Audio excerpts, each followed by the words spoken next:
view of this, I'd like to know what the steps are that will be followed to ensure that they adhere to the legal opinion, and when can we expect a report on the investigation.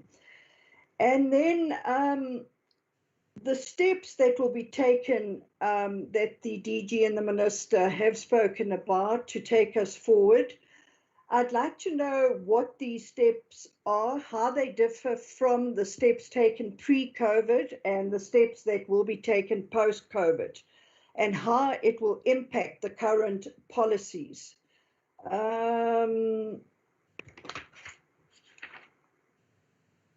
Okay, no, thank you very much, Chair. That seems to be my input. Thank you very much, Honorable Bishop.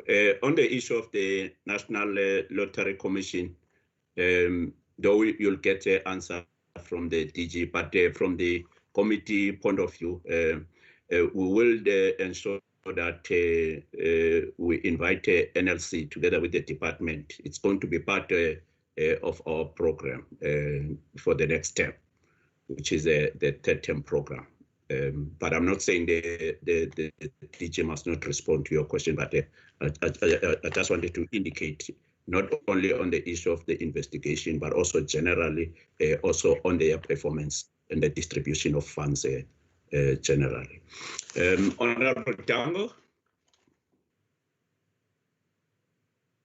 Thank you very much, Chair. Thank you for the Minister and the Deputy Minister in absentia, and thank you, DG. I think as South Africans, we need to go forward, as I will repeat again, as South Africa Incorporated, that we have to actually have a positive image of South Africa and ourselves. And that kind of positive image starts with us, goes to the business community, goes to the trade union movement, and goes to civil society. Having said that, let us look at the investment facilitation. Is it possible, DG, and now that the competition laws have been relaxed for COVID, to have a shared risk, yes, within DTI, where we could bring all the financial institutions together, the IDC, the DTI, and all the funders, to look at how they can share risk to, in fact, put money into development and into areas. Then going to the question of industrial parks. And this is something that we may have to take up with our other colleagues. Is sometimes disputed. Let me take Babalegi as an example. 2 provinces claim jurisdiction, and it's unclear. Maybe we can help in trying to clear that up. But also within the industrial park, what we should be looking at is cooperatives, not only single owners, but cooperatives to look at furniture manufacturing and clothing manufacturing. One such area could be Kimberley, where they've got skilled labor for clothing manufacturing, where cooperatives could be set up. We should also look at the agro-processing for Africa to become a hub for beneficiation for agro-processing. Let me take the question of sugar. Sugar should, in fact, the quality should be improved so we can export. We can't compete with Brazil at this point in time. The price of steel is exorbitant, and some people are buying in scrap, selling off the scrap, getting money from all over and all kinds of things, and creating a problem. The question of pharmaceuticals, we need to investigate and see how we can facilitate the establishment of a pharmaceutical center that can actually create the medication that we need in this particular crisis. And see how we can facilitate. Chairperson, I think also the question of AGOA. How do we renegotiate AGOA to take the poultry thing out? Is it possible to do that? We should just look at that. And then outside of the country, we should be looking at having champions within all our visions that can promote investment, that can promote trade, and particularly particularly exports, particularly in Africa and in the economic regions that we actually have partnerships with them to take forward what we can do together and what we can't do together. And let me just appeal again to us that the positive image starts with us. If we create the positive image for South Africa, that becomes better. We can become as critical as we want to, ask all the questions we want to, but at the time and then to contribute as South Africa incorporates to the positive image that South Africa requires in order to attract investment and in order to facilitate export markets. Thank you very much. Thank you very much, Honorable Tango. DG, we have an honorable member who has a technical problem with a microphone, or also has problems with the network. So she has written her questions on the chat. I'll ask Ms. Solomons to read them out to you. Ms. Solomon? Thanks, Chair. There's 4 questions. The first one is high transaction cost and poor market research. Many new black industrial sectors find it difficult to access relevant markets. What programs did your department put in place to assist them? The second question is, since the government has implemented special economic zone and industrial park, how many jobs has it created, especially for women, youth, and people with disabilities? Third question, whether the department has considered promoting black manufacturers and assisted them in terms of accessing capital and markets. And 4, whether the department has considered opening the special economic zone per region in order to create more jobs, especially for women, youth, and persons with disabilities. Those are the 4 questions. Thank you very much, Ms. Solomon. Those are the questions, DG. And then the next member to speak is the Honorable Lord. Chair. Honorable Lord. Chair, it's Honorable Boshoff. Yes, Honorable. He's just busy on the phone, so he's asked me to indicate that he's covered. Thank you.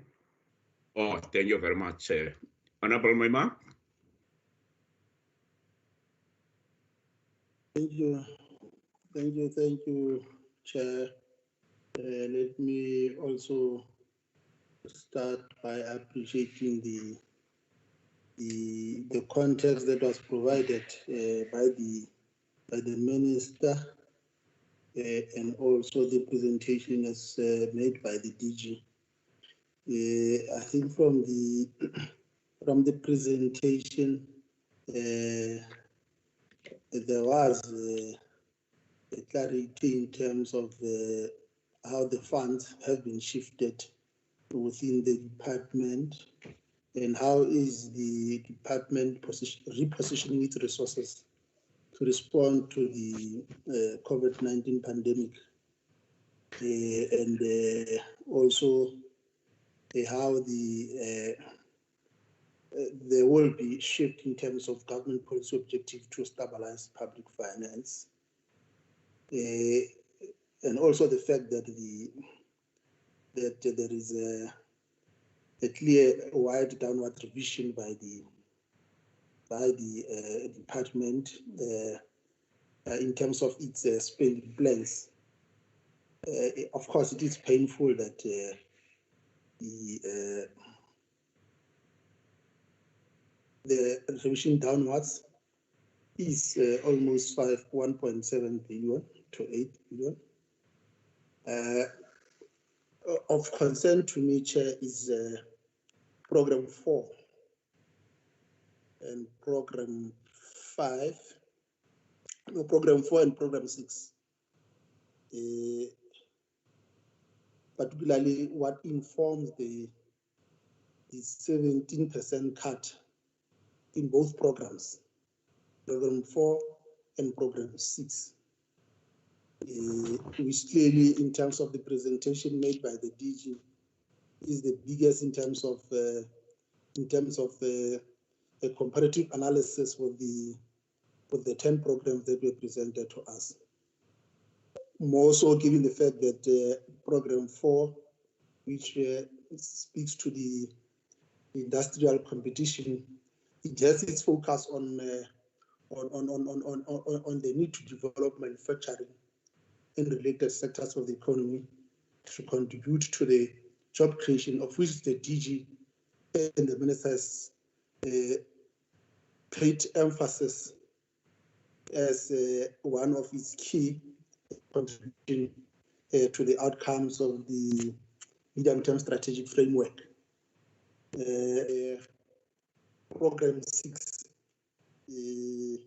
which also includes the measures to support investment and employment creation and equity. But also it is the largest, just from the presentation, it's clear that the program 6 is the largest, has the largest portion of the main budget, accounting to 55%. And this 17% cut, it is a sort of concern to me. But I think let's allow the DG to give context in terms of why these particular 2 programs received the biggest cut. Thank you, Chair. Thank you very much, Honorable Memang. Honorable Apleni. Thanks, Chair. I'm a bit covered, Chair, by the questions that were raised by Honorable Matebula. But my major concern was around the issue of the young people and women and the people with disability. I of the view that those are the areas that the department need to strengthen and to ensure that they give more support to. You know, if we can do more to empower young people. For instance, in this period that we are in, the pandemic that we are facing,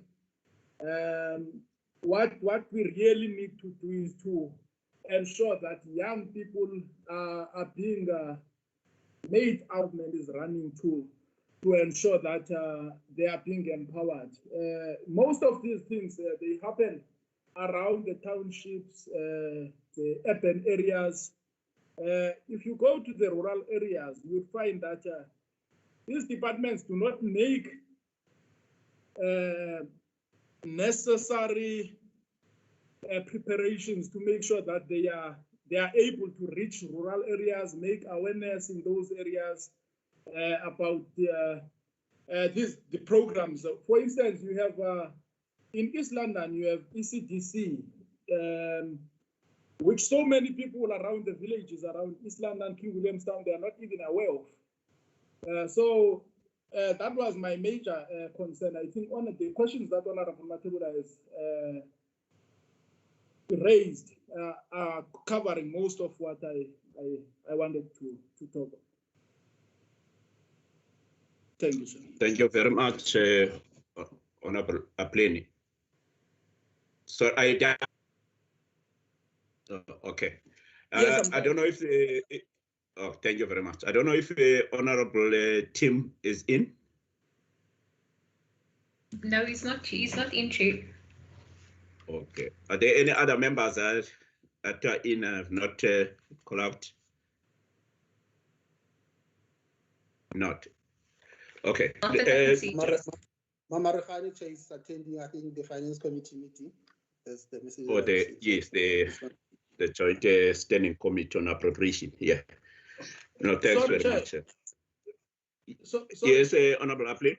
Okay. Yes, one last thing, Chair, that I forgot. You know this thing about the industrial zones. Last speaker was in Jimbaza. You know, when we speak about these things on TV and all over, we talk as if there's something that is happening. If you go to Jimbaza, for instance, what has been identified as an industrial zone there, you would find that since they put the fencing, it's only the fencing around there. There is nothing that is actually happening. So I would prefer if the department does not just speak about these things, but we see action, we see something happening. The people of Dimbaza, they only see the fencing around there. If you go there, it's only the fencing around there. There is nothing happening. So I would be glad if the director can give us the details as to what is happening, what phase are they in there. Okay. No, thanks very much, Honorable Plenty. I think from my side, DG, as other members, particularly with regard to the budget cut, we are of the view that because of the COVID-19, that has affected our economy, and therefore the focus will be, was it also focus on the social sector, the health, the social development, and the education. But also the focus will also be on the economic cluster.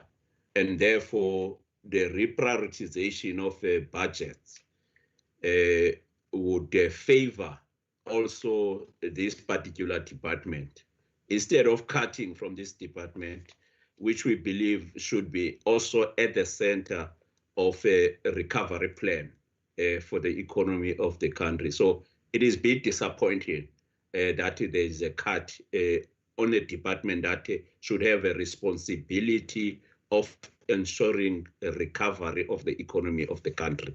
So I think I must echo the other members of this committee. I also just want to check also with regard to the growth projections by the IMF, the World Bank, and the South African Reserve Bank, whether those projections are taking into account the lockdown, also with its risk-adjusted approaches in terms of their projections. There was an issue that I had raised with the Department of Labor around, I think in May, when they were also tabling their strategic plans. Particularly on the intervention measures on the COVID-19, but that includes also the intervention measures by the small business development, the tourism department, as well as the entities of DTIC. Whether we should not, as a country, establish a disaster fund instead of reprioritizing the funds that are meant for the programs of these departments. Shouldn't we rather have a standalone disaster fund, which could be similar to the UIF fund, but it will be there to assist in situations like the pandemic that we find ourselves in. So I'm just throwing it as something that perhaps the government could discuss and see whether we should not have that kind of a fund. Coming to the programs, I just want clarity on the program 1, DG. When you're talking about the implementation of COVID-19 plan, what are the elements of this plan that will be implemented, and also, which is a new indicator, by the way. And then another new indicator is the COVID-19 reports. What are these reports going to be focusing on? I was trying to look at the last document, the last page of your glossary on this. What you mean by MOG, particular phase 2, the implementation. So if we could get clarity on that, which is also a new indicator.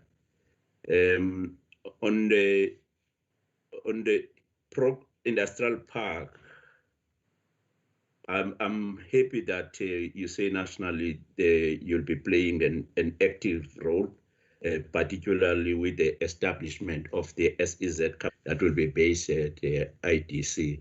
Perhaps you could also address issues that are raised by Honorable Aplin. But perhaps how do you then, because you say some of them are owned by provinces or municipalities. I would be happy if they will all be owned by your department so that you have full control. But how are you going to deal with the situation, particularly around these other implementing agencies? For instance, the one in Timbaza, I think the implementing agent there is Eastern Cape Development Corporation, ECDC, the one that was mentioned by Honorable Aplin.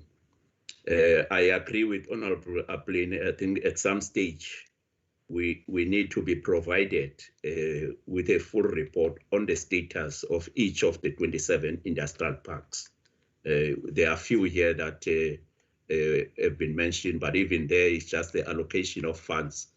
But you don't state at what stage they are, but we understand because we are only tabling here the revised APPs. But at some stage we will invite, as I was indicating to the minister, that we will invite also the provinces, and at some stage even these development corporations in the provinces will have to be part of these meetings.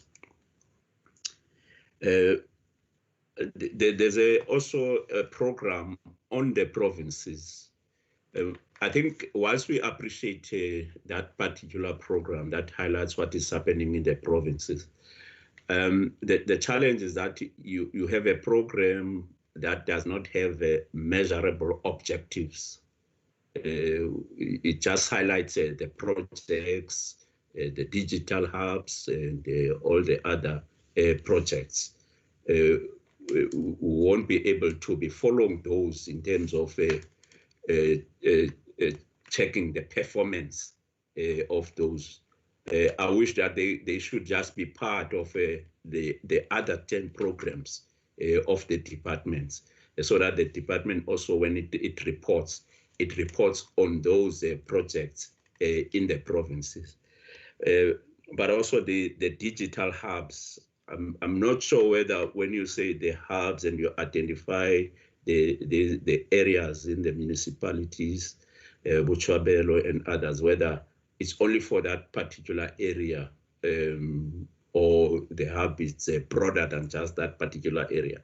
Because I'm worried also about the link to industrial parks, instead of ensuring that you have these hubs throughout the province, also in municipality, but also whether shouldn't these be under the control of the municipalities, but with the support from national government in terms of the resources, so that they are also spread throughout the municipality, including the rural areas, because this is, for me, this is where the need is big.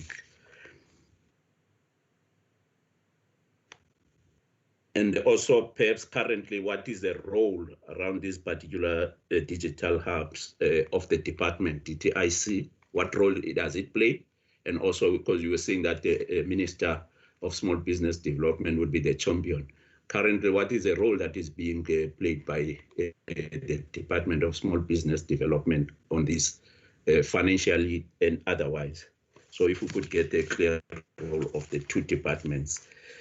The other program, I think program 4, you're talking about that we should be, which I fully agree with you, that we should be focusing on the manufacturing of the PPEs. But the way you put it is if this is already happening. If you can just update us on where are these currently taking place, the production of these PPEs in the country. And also there's a I would say it's a project or enterprise of the Department of Employment Supported Employment Enterprise. I'm sure you would know about it, DG. The department was also telling us that the SEE will also be involved in the manufacturing or production of the PPEs. Perhaps what we could encourage is that if the Department of Trade, Industry and Competition could also get closer and work together with the Department of Employment and Labor, because also with the revised budget of the Department of Labor, it also has affected this SEE in terms of its performance areas. There's a reduction in terms of its performance areas as a consequence of the revised budget. So we encourage if you can work together with the Department of Labor on that, so that they can also produce these personal protective equipment. There's a program that the one that is talking about competition, protecting the consumers. I think this week, if I'm not mistaken, or last week, there was an outcome of the competition tribunal on Discam. We will support that because we got a briefing when the competition commission came to present to both committees. But what was surprising to us is that there's this solidarity fund that was established. I know that the minister, I think on behalf of government, is a board member in that particular, or a trustee in that particular fund. What's surprising us is that the fund gave monies to Discam that exploits consumers during this COVID period. Honorable Tango, if you can please switch off your camera while you are on the phone. So we want clarity as to why then the Solidarity Fund will give money to a company, a pharmaceutical company that exploit the consumers, but also this fund that is given to to Discam is also about the intervention around COVID-19. When the same company is exploiting the consumer for COVID-19. So it's very surprising. I think on the issue of the legislation, the copyright, the performance protection, but this one I think would be for the minister, if perhaps we could be conveyed to the minister, so that maybe at a cabinet level, that there should be discussion on the period that the president takes to sign or not to sign the legislation. It takes a very, very long period for the president to either sign or not sign this. For example, the Copyright Amendment Act, as well as the Performance Protection Amendment Act bill was passed by Parliament in March 2019, but only recently that we were informed that the president has declined to sign it, citing other areas of concern, and therefore these bills have been returned back to Parliament. Why would it take the whole year for the president to decide whether to sign or not to sign? So I think as a general point, not specific on this one, just a general point that at least there should be, because I saw this even when in the Department of Employment and Labor, when the national minimum wage was passed by Parliament, it took a very long time for it to be signed. Yet that was going to benefit workers, particularly those that were earning under 20 rand. I think for me personally, it's a concern that there's this delay. So maybe there should be engagement at a cabinet level, that at least there should be a period. I know the Constitution doesn't say which, it doesn't give a period on which the bills must be signed by the president or not be signed. So I just wanted to raise that as a concern, because we never know whether we will be able to conclude now that they've been returned to Parliament, whether we'll be able to conclude this within this particular term, or they may be referred now back to, I mean, maybe to the next term, which will be the 7th term. Yeah, so those are the areas as I wanted to raise, DG. Back to you. Thanks.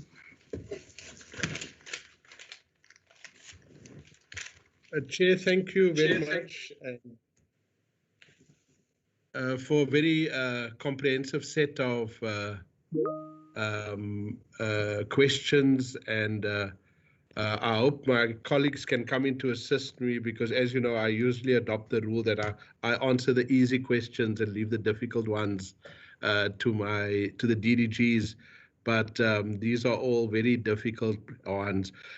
Chair, a lot of it has been some advice to us and guidance about areas we should focus on and areas we need to report more broadly on. So I'm going to take it, Chair, on your point that we should have a detailed presentation exclusively on the Industrial Parks program and the SEZ program. And I really would welcome that.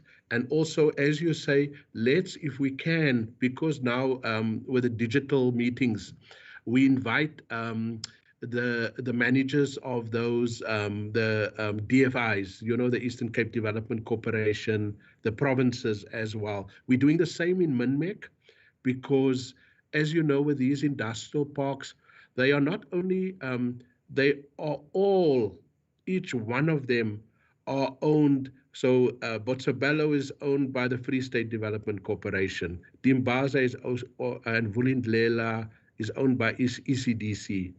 In KZN by Itala, by Mpumalanga Growth Agency, and so on. So they have exclusive ownership of it, but they also employ the people who work in these parks.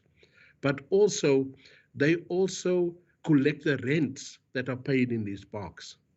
But the rents are never used to fix the infrastructure and so on. So, Chair, we would really welcome that engagement, because as you know, we used a very limited budget and a budget that's being cut to just revive some of the activities in these parks. But we are using it as what we call to stimulate an activity and to bring to your attention that this needs work. And as you know, we've given our first round of funding, which we did not get 1 cent from National Treasury for. So we don't have additional money for the parks, and we didn't get any additional money. So we have to leverage the work from the provinces, from their budget, which they have for roads and which they have for fixing up these parks and so on. It isn't our responsibility to fix up the fence, Chair. It should be done from the rents. And even the premiers have agreed, and I've put it to them, that it must be one of the conditions, if we continue this program, that at least all the rent that is paid in the park, can we say that that money must stay in the park and not go to ECD head office or to Itala's head office? Chair, that is the only way. So I really would welcome that we have a dedicated session on the Industrial Parks program, because as you know, this is where the townships are, this is where the jobs are. And the question from Mrs. Solomon on behalf of the member is that we really, lots of the 65,000 people are currently employed in the park. Many women-owned businesses, Black-owned businesses, small businesses, and we can really create and support it, but we need the finances from all tiers of government. So I would welcome that as a positive suggestion for the Industrial Parks program. And as you indicated, we are setting up a special unit to really drive that. We are having a MINMEC with officials. Our deputy minister is driving all the MECs to revive the SEZ and the program. But as I said, it has to be a joint program. Chair, Honorable Boshoff, I think is very clear, and I think she raised a really point which I didn't emphasize in the presentation because I was focusing on the continent, but correctly, Honorable Boshoff, the trade deficit with BRICS is becoming unsustainable. And the level of imports is unfortunately increasing. And we really, we've put in place two measures. The one is we've got an active program to promote exports to countries like China and Russia. For example, beef products to more manufactured goods, beef products, wine products, citrus products to Russia, where we're trying to create a better trade balance. But the biggest one you can do, because as you know, China, they run a trade deficit with the US, with Europe, with everyone. We have to increase. So we put in place special measures with SARS to deal with under-invoicing. Our minister has raised it at the BRICS, and he has got a firm commitment to cut down on the number of imports of especially under-invoiced products. We're working very closely with SARS, but we also need more localization, because many times it is state-owned companies, municipalities, provinces, and some that are importing. So to change the trade balance, the localization and we must buy local, and we should make it now compulsory for everybody. Shoes, clothing products should not, chicken, poultry products should not be imported from Brazil, for example. We should use our own poultry industry. Chair, that is on the question of the BRICS and changing the trade balance, which I wholeheartedly agree with Honorable Boshoff on. She's mentioned growth areas, and I think, as I said, under the Industrial Parks program, again, Mpumalanga, we need to really improve things, because there, and our deputy minister has had a number of interventions. Unfortunately, the management keeps changing in the SEZ and in the park.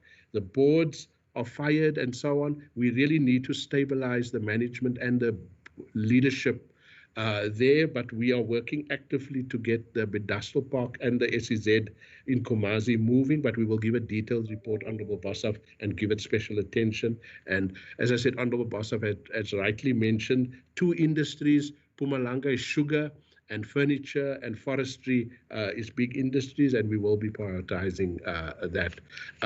On where we are, you will be seeing now in the next 2-3 weeks, we are tabling both copyright, gambling, alcohol. We are giving a briefing to the portfolio committee on that legislation, so that should be rolling as we go forward now. Honorable Dango, I think that point is South African Inc. And as you know, we really, as I indicated, we have to be self-confident as a nation if we're going to build our economy and trade more robustly with the rest of the world. But also, that's why we need this partnership with government, business, and labor is key to growing our exports, as you mentioned, and also the 3 tiers of government must be addressed. We have for too long just complained about the weaknesses at different tiers of level, blame shifting, and so on. And we are saying let's really work on building the 3 tiers, and we can use the district model, the SEZ program, the industrial parks to increase and co-invest as the 3 tiers of government in our industrial parks and in our SEZs. Honorable Dango, you're right. That is our biggest.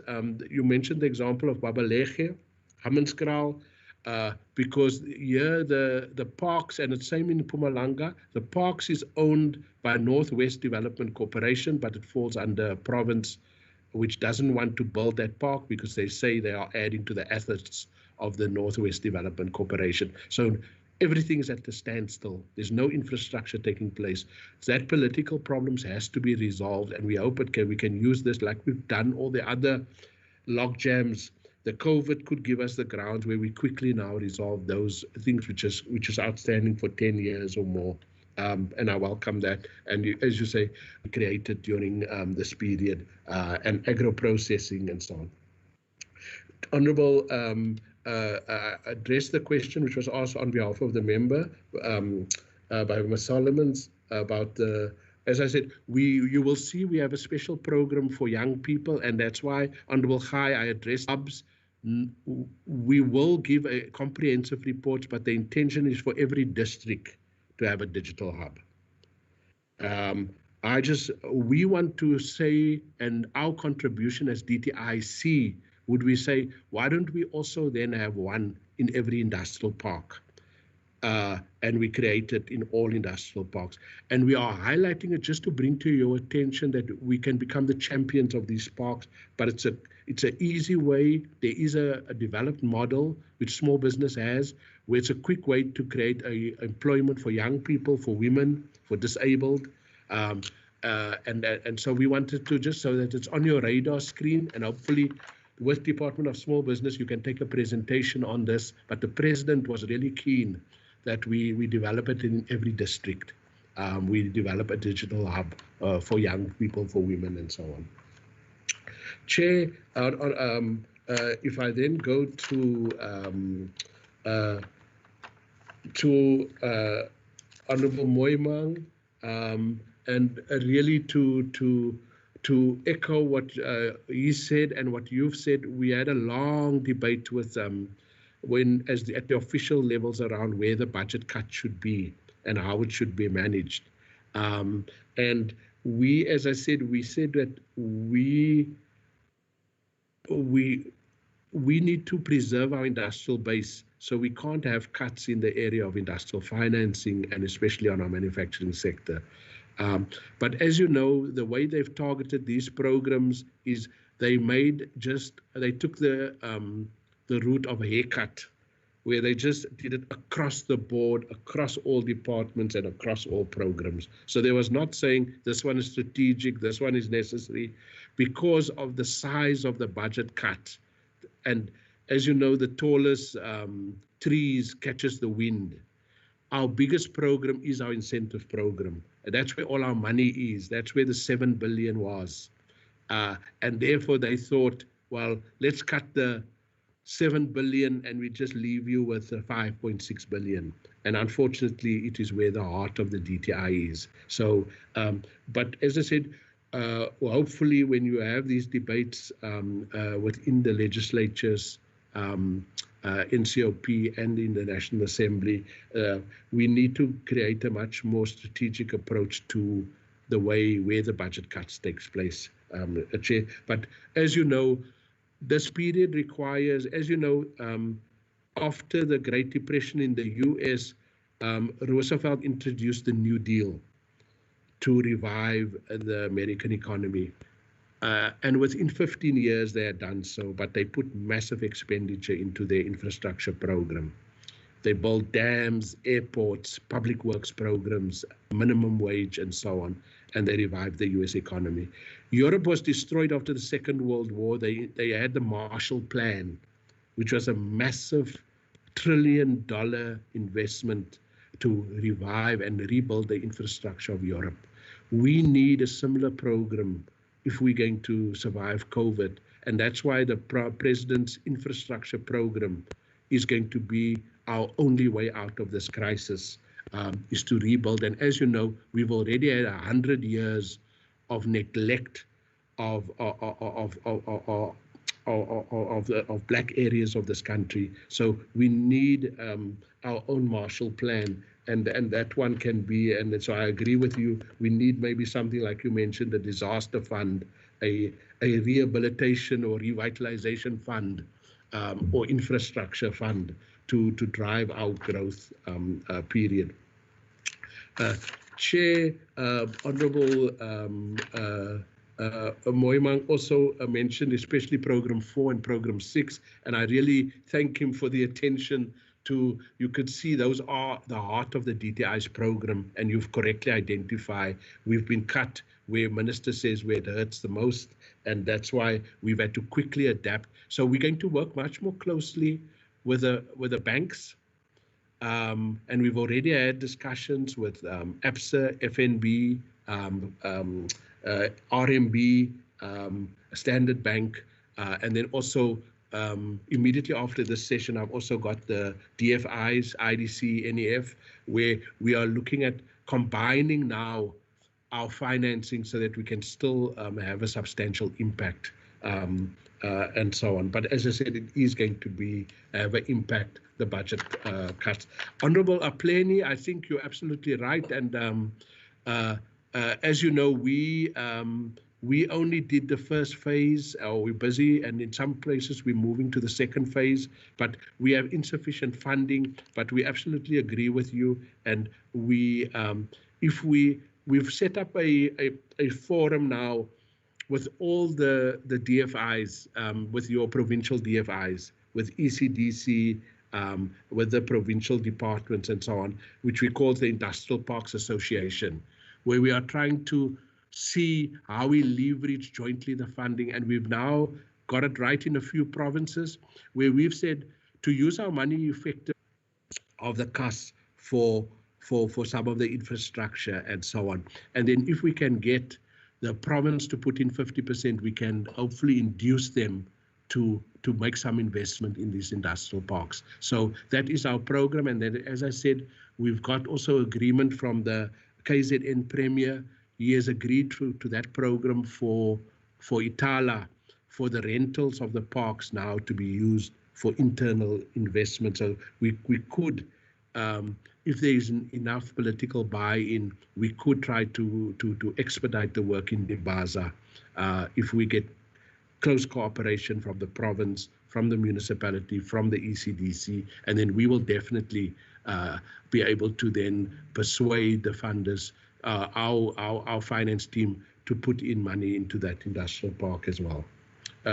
Chair, I think you've made quite a few comments, and I want to take it as advice and guidance and so on.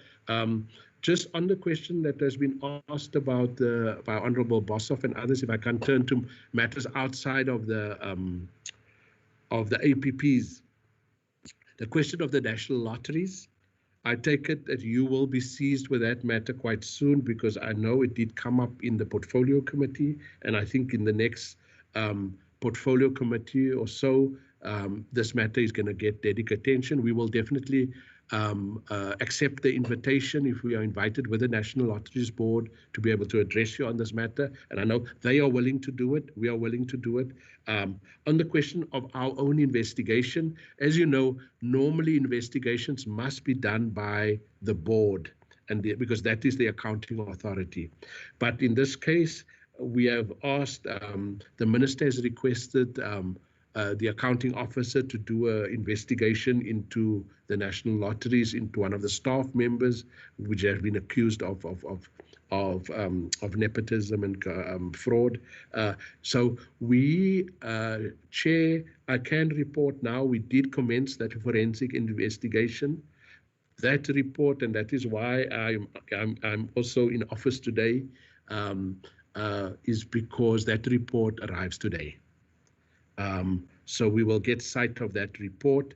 I will go through it the weekend and today, and then we are meeting with a forensic company in early next week, where we will get then a full discussion to unpack the recommendation. We will then sit with our legal team, go through the report, and then whatever recommendations must be made and done, we will then give a report to the minister, who will report to the portfolio committee on this matter.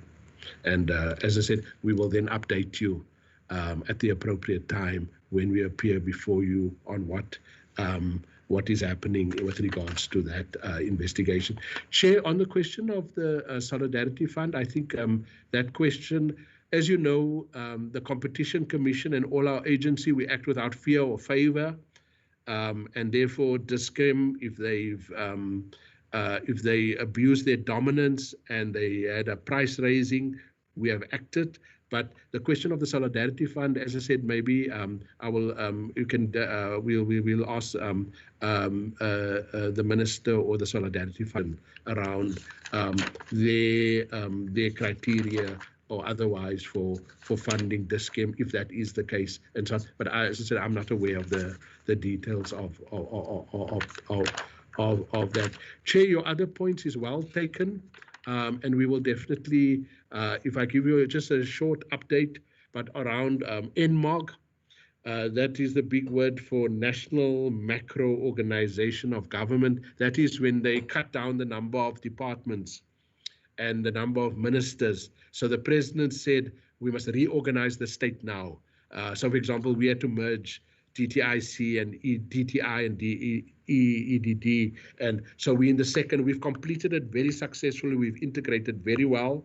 And as you can see, we now have 10 programs, 17 agencies, 45 pieces of legislation, which we're doing. The second phase is really now to work much more smartly together and to find some economies of scale and synergies. So that's NMOG.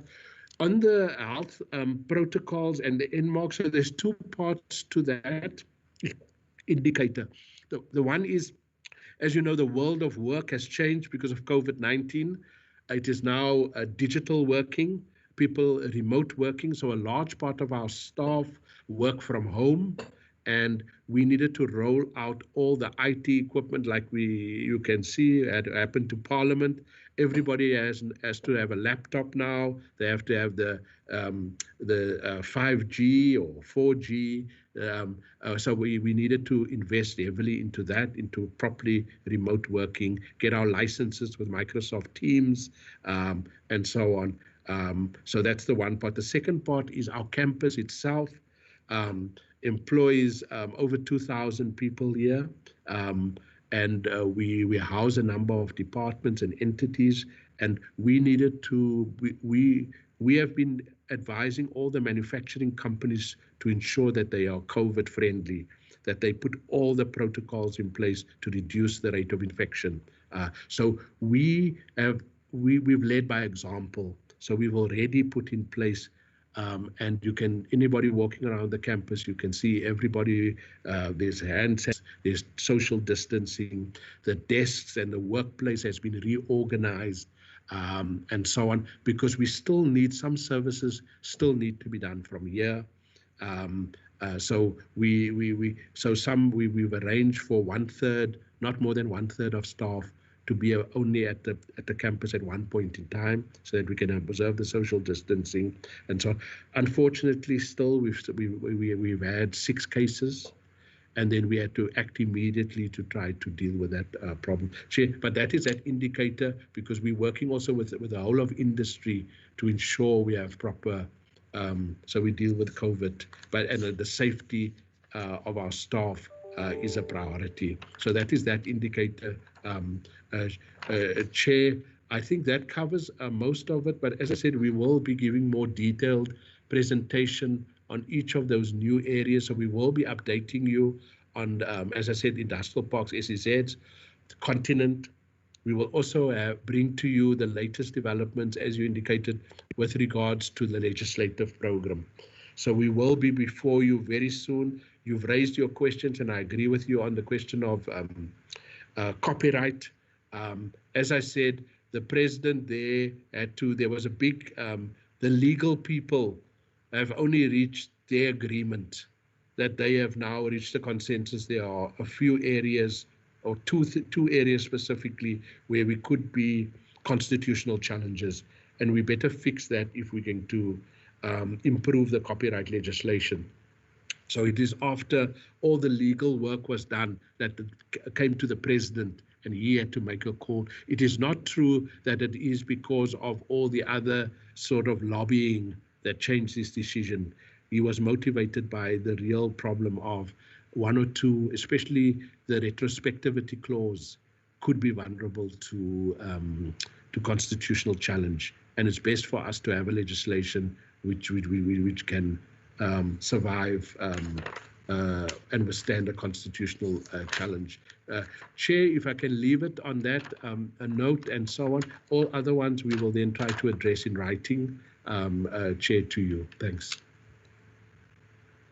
Thank you very much. Thank you very much. Members, I don't know if you have other follow-up questions. to the DG. Can I check? Not. Maybe from me, DG. I just wanted to check if there is any regulation that forces companies on the issue of localization. Because I think you were emphasizing on the issue of localization, particularly with the production or manufacturing of PPEs, as well as other items. So, because I know that even some entities of government, the SOEs in particular would sometimes themselves source the material from outside the country. So, but if it's just a goodwill statement that they should respect the localization, it won't assist us. But then there should be a regulation. But I just wanted to check if we do have such a regulation. The other point I want to raise, I think I've missed out when I was asking a question earlier. The status of the commitments that were made in the investment conferences of 2018 and 2019. I think I wanted clarity on that. Thanks. Over to you, DG. Thank you, Chair. And yes, Chair, on the question of the localization and the local procurement issue, yes, unfortunately, we do have, as you know, National Treasury has an act, the Preferential Procurement Act. And under that act, we found something which allows the Minister of Finance to issue clear practice notes to all SOEs and to all national and provincial government departments, where they can designate a certain product which must be used locally. So we have, since about 2012, we've managed to, after many years of debate, because as you know, the neoliberal economic position, they don't like this issue of localization and industrial policy and so on. So we took many years as a department and other people in society to persuade National Treasury that we need localization. So they agreed to that. So we've designated 20 products so far for local manufacture, which nobody can buy that. So for example, we've designated clothing, textile and footwear, and that led to the revival of the industry, because all the police uniforms, all the army, all the SAA uniforms when it still existed, has to be bought locally, and that revived the industry and helped the industry greatly, because we localized that 100%. But unfortunately, the process takes a very long time. Once, because the DTI only has the power to recommend the product, but the final decision is left with National Treasury. So hopefully, now that there is a new economic consensus emerging, that really all governments, and especially Donald Trump, he just made it, he forced localization on the American economy. Every railway line built in America, they must use American steel. So now that our people, even our colleagues who were resisting this thing, we hope we're not going to get any more resistance to localization. Okay? But as you know, there's many lobby groups who bring in importers who have built long relationships, especially in our SOEs. For 26 years, Transnet and Eskom never used to buy anything before 1994. Everything was bought locally. As you know, with Spoornet and all that, we built the trains for South Africa, for the whole continent we supplied trains. But since 94, because of the other selfish motives, they've imported everything. And we're saying, let's as a nation now put this to everybody. We do have immense, as Honorable Dango said, we have South African Inc. can be a world players in these products, and we just need to, our own SOE. So if, Chair, if you could really also you are very effective as a champion, and really if we can prioritize this to all the departments as well and the SOEs to drive this program. It's a quick win because we're buying the product in any case. We need to extend the railway line. We need to buy the locomotive. So it's just money we're sending to other countries. And we're depriving our manufacturers of that. So thanks for that. And then your second one is about the investment commitments. Yes, those commitments, as I said, remain in place. Of course, there are some companies who have now, the investment, as you know, is driven. People must buy the product. But luckily, we've had many commitments. For example, Amazon, when they met their commitment and they've employed 3,000 young people, and they've announced that. Ford has announced that they are committed to their investment, and they're making the investment because they're taking a 50-year view, and South Africa is a strategic player in their place. So a number of companies, as I indicated, Mercedes-Benz there near to your hometown in Monte, they are making the commitment, the 10 billion they said, to build the Model C class, the next model of the C class Mercedes-Benz. So there will be that big expansion in East London. There will also be 5 or 6 new factories that we are building to make components for that within the East London IDZ. In the Tshwane SEZ here, we are building about 20 factories to supply the auto, to supply the Ford plant. In Stanger, in KwaDukuza, in KZN, 3,500 jobs created in Esto, in Metz. So many of the commitments are taking place. We're playing the role of facilitating and making it easier for them to make that investment, and really bringing. But we that is the essence of that indicator with regards to investment. Thank you, Chair. Thank you very much. I don't know if there was this one that I asked with regard to supported enterprise of the Department of Employment and Labor. That Yes. If the department could also work closer with it. I don't know if you responded to it. Oh, yes, or you thank you. Yes. No, we're very much aware of it, Chair. And as you know, one of our former trade union colleagues is the CEO there, and working very well in that. There's a forum that has been set up, and our deputy director, Pule, is working closely with that group, where we are ensuring that we redirect the procurement to those places. There's an active work group chaired by Department of Labor and Employment, and we have joined that group to help these, as I said, Labor Department enterprises, sustainable enterprises. We onto that, Chair, yes. Okay. No, thank you very much. Perhaps the very last point is on the issue of budget, DG. Because as you will understand that we've been meeting with various other departments as part of how the select committee is clustered. So we have had a presentation from other departments around the revised budget and the revised APPs. What comes out from other departments in terms of their understanding is that the money is suspended. And therefore, there's a possibility that the money could come back. Just wanted to check your understanding as well for the department.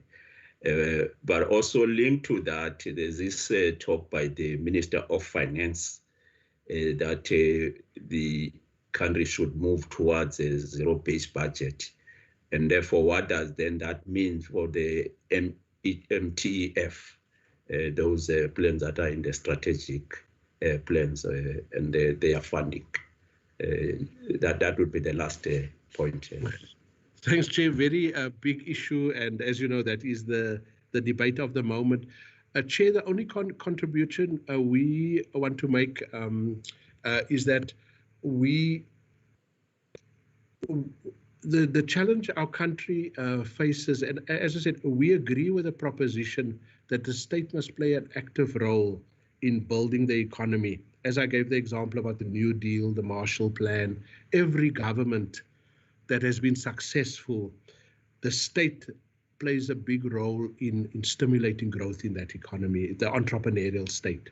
And therefore, we agree with the orientation of a budget which puts money into growth in the economy, that we're not just a laissez-faire, standalone minimalist state and Chair. But Chair, you must remember that we are only going to be as successful if people trust that this government looks after its finances very well. We're going to get a currency collapse. We're going to get capital flight. We're going to lose, people are going to lose confidence in the economy if they don't think this economy is well managed. So it's very important that you can't, you must keep your deficit under control. So we are heading now for a deficit of over 10%. And no country can survive for very long with that kind of deficit. So we need to make the cuts, no matter how difficult it is and what, because if we don't, Chair, remember, the people who have to lend us our money to finance the deficit, because we have to borrow to be able to close the gap between our what we raise from taxes and what we spend. So that's our trade deficit. If we borrow from people, they're going to say, can we still lend to this country that is running a deficit of over 10%? So the Minister of Finance has to be supported, because he has to show he has the deficit under control. So we have to accept the budget cut. It's not going to come back. It can't. We must accept the budget and work within it. And as I said, maximize how we use it. But Chair, it is not, it's going to help us to control our deficit, because once we then do need to raise money, they will say these people I can lend to because they manage their finances very well. So Chair, that is just my few comments. But as I said, this debate is above my pay grade. Thank you. Thank you very much, DG, for the presentation and also the responses to questions from members. Let me take this opportunity to thank the Minister, the Deputy Minister, DG, the DDGs, the Chief Directors, PLOs, other officials from the department. Also thank the Minister and the DG in particular for agreeing to move this meeting forward to 9. So we thank you very much for that. And also, as we indicated earlier, that some of the areas we will be following up with you as a department. As we indicated, that we will also be having meetings that will involve the executives of the provinces, executives of the metros, and as time goes on, also include the district mayors as well, to take forward the programs of the department, as well as programs of the provinces and metros around the economic development. Yeah, so that's what we'll be doing going forward in terms of our interaction. Otherwise, thank you very much for honoring the meeting, and on behalf of the members of the Select Committee. And also I'd like to thank the members of the committee for their attendance and their participation. Thank you very much. The meeting is adjourned. Thank you, Chair. Bye-bye. Thank you. Thanks. Thank you very much.